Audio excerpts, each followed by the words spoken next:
dice que en primer lugar, la venida de nuestro Señor Jesucristo. En segundo lugar, dice nuestra reunión con Él. Y estos dos eventos, la venida y la reunión, se llama el día del Señor.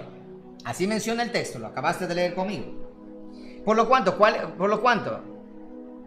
¿cómo es el orden entonces que Pablo describe? Lo describe de esta manera. En primer lugar, dice que el advenimiento del hombre de pecado, el anticristo, versículo 13. Recuerda, dice que no va a venir, no sin antes venga el anticristo. Pero hay alguien que lo detiene. Cuando sea quitado ese poder que detiene, entonces el anticristo se manifiesta. Y cuando se manifiesta el anticristo, empieza la tribulación. Pero la iglesia del Señor está aquí. Claro que está aquí. Por supuesto que está aquí. La iglesia del Señor va a mirar al anticristo. Claro que sí. Lo acabas de leer aquí en la Biblia. Lo estás leyendo en tu Biblia. En tu Biblia lo estás leyendo. Dice que no va a venir. No va a venir Cristo a llevar a su iglesia, a reunirnos nosotros con Él. Porque primeramente debe venir el anticristo. Entonces el orden está, versículo 3 dice, el advenimiento del hombre de pecado, el anticristo. Y por ende, versículo 4, hay una tribulación y persecución a los santos. ¿Qué va a pasar? Versículo 8, cuando el hombre de pecado se manifieste, dice, entonces vendrá el día del Señor. Verso 8, cuando venga el día del Señor, ocurrirá en la segunda venida y la reunión con Él, que hablamos al versículo 2. Dice, y cuando ocurra la venida de Cristo, nos vamos a reunir con Él, en el verso 1. Y cuando ocurra la segunda venida de Cristo, entonces el hombre de pecado y el anticristo será destruido con el resplandor de su venida. O sea, al finalizar la tribulación, ¿cómo se finaliza? Con la destrucción del hombre de pecado, del anticristo. ¿Y la iglesia dónde está? Todavía está en la tierra, todavía está aquí, no ha sido raptada nada, todavía no ha sido llevada. No hay tal rapto secreto, no hay, aquí está la iglesia aún todavía. Jesucristo viene y con el resplandor de su venida acaba con Satanás y con el anticristo. Y dice, en su venida, y castiga a todos los que se rebelaron contra Él. En el versículo 10, a todos los incrédulos los castiga y así de esa manera pone punto final a todo. Otra vez se repite nuevamente la misma marca y la misma imagen de lo que Cristo dice en Mateo 24. Puedo seguir mostrándole esto y muchos otros más, pero nada más déjeme hacerlo algo más.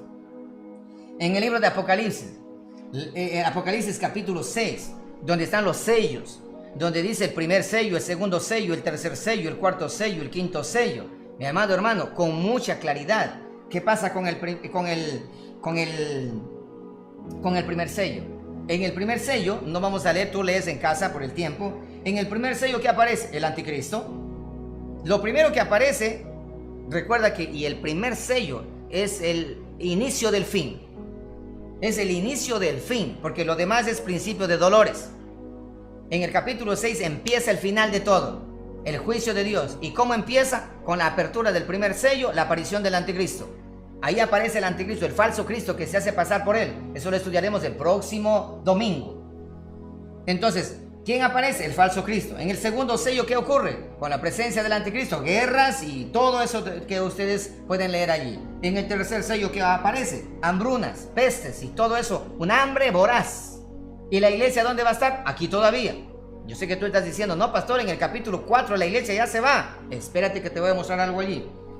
En el cuarto sello, ¿qué? Viene la muerte. Viene la muerte de todas las personas aquí por consecuencia de todo lo que está ocurriendo en el cuarto sello. En el quinto sello, ¿qué pasa? Léelo con claridad ahí, persecución de la iglesia. Hermanos, con claridad, primer sello anticristo, segundo sello guerras, tercer sello hambrunas, cuarto sello muertes, quinto sello persecución de la iglesia, con claridad. Y el sexto sello, dice esto, sexto sello, cambios celestiales. Hay señales en los cielos anunciando la segunda venida de Cristo, el inicio de la ira en el sexto sello. Es impresionante. En el sexto sello anuncia la venida de Cristo. Anuncia la venida de Cristo en el sexto sello. Y en el séptimo sello, pues ustedes ya saben lo que ocurre. Ahora, no solamente está allí. Hay muchos más, pero solamente déjame darte en Apocalipsis 14.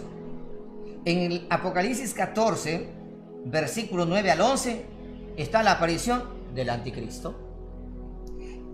Y luego del anticristo, versículo 12 al 13, la persecución de la iglesia. Y después de la persecución de la iglesia, versículo 14, la segunda venida de Cristo en las nubes. Y luego del versículo 15 al 16, el arrebatamiento de la iglesia. Y luego en el versículo 17 al 20, la ira de Dios sobre los que se quedaron en la tierra. ¿Te das cuenta? Esto es tenaz, es increíble. En la ira de Dios, cuando la ira de Dios se revele contra todo, el eterno Dios nos va a guardar. Y voy a mostrarte cómo es que Dios nos va a guardar. Por lo tanto, todos estos textos, Mateo 24, Segunda de Tesalonicenses 1, 3, 4, Segunda de Tesalonicenses 2, 1 al 10, Apocalipsis 6, Apocalipsis 14 y muchos otros textos más, tienen el mismo modelo, el mismo orden y tienen la misma forma del final de los tiempos. ¿De acuerdo a qué? De acuerdo a Mateo 24. No hay manera de cambiar. ¿Cuál es el orden entonces que encontramos en todos estos textos? En primer lugar, aparece la apostasía. Y lo has visto, la apostasía está en nuestro mundo ahora, siglo XXI. Hay apostasía cualquier cantidad en todo el mundo. En segundo lugar, el anticristo. Y eso le explicaré la semana que viene. Dice la palabra que hay muchos anticristos ya, pero hace falta que aparezca el propio anticristo. Eso lo explicaré la semana que viene. Y en tercer lugar, la gran tribulación con la persecución a la iglesia. Pero, en cuarto lugar, dice que esa persecución de la iglesia, por amor a los escogidos, Dios va a cortar. ¿Cuántos años es de persecución? 3 años y medio. Pero Dios va a acordar en un día, porque dice el día grande de Jehová. Y ese día es un año. Ya le enseñé eso de un día por año. Y bueno, eso lo explicaré más adelante. Y en segundo lugar, en quinto lugar, después de eso vienen los cambios celestes, anunciando la venida del Rey. Señales en el sol, la luna, las estrellas y todo eso. Y de manera inmediata, en sexto lugar, la segunda venida de Cristo y el arrebatamiento de la iglesia. Y en séptimo lugar, la ira de Dios. Es lo que encontramos en Mateo 24. Es lo que encontramos en Tesalonicenses. Es lo que encontramos en Apocalipsis y en muchos otros textos más. Ese mismo orden. Pregunto, ¿dónde está un rapto secreto? ¿Dónde está un rapto secreto? Que en ninguno de estos textos que nosotros leemos encontramos ese rapto secreto. Que vamos a ser llevados antes de, no dice en ninguna parte. No existe 2 arrebatamientos antes ni después de la gran tribulación, respectivamente. Como nosotros observamos aquí, un solo arrebatamiento y luego de este el juicio.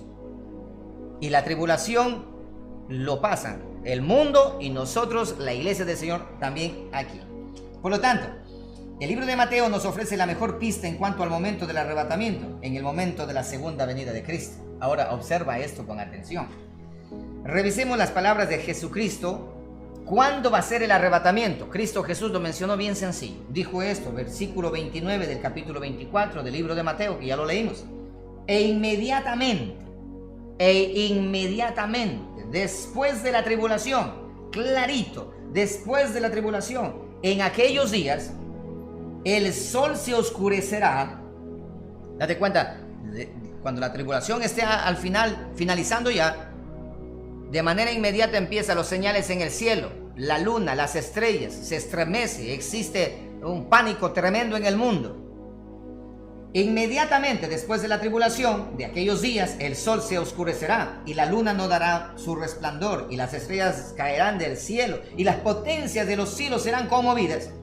Entonces, a continuación, aparecerá la señal del Hijo del Hombre en el cielo y entonces lamentarán todas las tribus de la tierra y verán, visiblemente todo ojo lo va a ver, al Hijo del Hombre viniendo sobre las nubes del cielo con poder y gran gloria. Hasta aquí está claro, ¿cierto?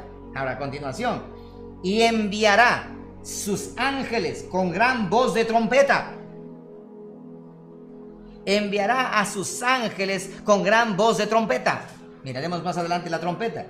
Y juntarán a sus escogidos de los 4 vientos, desde un extremo del cielo hasta el otro. Aquí los dispensacionalistas dicen que aquí está hablando de sus escogidos de la nación de Israel. Que la nación de Israel, el pueblo de Israel allá, de ellos van a ser escogidos y todo ese tipo de cosas. Confundidos, más confundidos que un sordo en un tiroteo. Definitivamente. Porque en la Biblia cuando habla de un pueblo escogido está hablando de la congregación de su iglesia que él formó. Y no está hablando de un Israel físico, sino de un Israel de un Israel espiritual que está en los 4 ángulos de la tierra. Esto no tiene nada que ver con etnias. Por eso dice con claridad la palabra: en Cristo Jesús no hay judío ni griego. No hay judío ni griego. Identidad de ADN, de generacional, que sí, que yo soy de la tribu de Benjamín, que soy de la tribu soy de las 10 tribus que estamos volviendo, porque mi apellido termina en Z, empieza con Z, que no, tonterías. Tonterías, definitivamente tonterías. Se dejan engañar de la gran ramera, se dejan engañar de la gran prostituta. Dice que el vino de la prostitución, de la gran ramera, del Israel pagano y apóstata, de ese Israel, de ese Jerusalén pagana y apóstata, han bebido todas las naciones, y hasta el día de hoy siguen bebiendo algunos. Entonces dice que desde los 4 vientos va a escoger. ¿Cuándo? En la venida. ¿Cuándo? Después de la tribulación. Ahí es donde va a levantar a sus escogidos. No existe un rapto antes de la gran tribulación. Imposible. Ahora bien, si el arrebatamiento de la iglesia y la segunda venida de Cristo fueran 2 eventos distintos, vamos a poner el hipotético caso que son 2 eventos distintos: el arrebatamiento o rapto de la iglesia, un evento, y la segunda venida, otro evento. Existe una incongruencia aquí. ¿Por qué Jesús no menciona una venida suya invisible y un rapto de la iglesia? ¿Por qué no mencionó Cristo Jesús en el capítulo 24? Y lo menciona con claridad antes de la tribulación. En este versículo 29 debería decir: e inmediatamente después de la tribulación ocurre mi segunda venida. Porque antes de esta tribulación, no se olviden que hay un rapto secreto, un arrebatamiento. Si dice así, entonces sí hay. Pero no dice nada. En ninguno de los textos no menciona tal cosa. Al contrario, dice todo al contrario. Por lo tanto, otra incongruencia más. ¿Por qué Jesús no menciona al menos el caso que se producirá en el mundo? ¿Por qué no menciona que dice que y en el mundo estarán asustados porque se han desaparecido las personas? No dice en la Biblia eso. ¿De dónde sacaron? De la película Dejados Atrás. No, que en el mundo va a haber una locura, que los medios de comunicación, que la internet, que el Facebook, que todo esto, y van a estar locos mirando que desaparece la gente, que todo eso. La Biblia no menciona tal cosa. Todo es producto de Hollywood.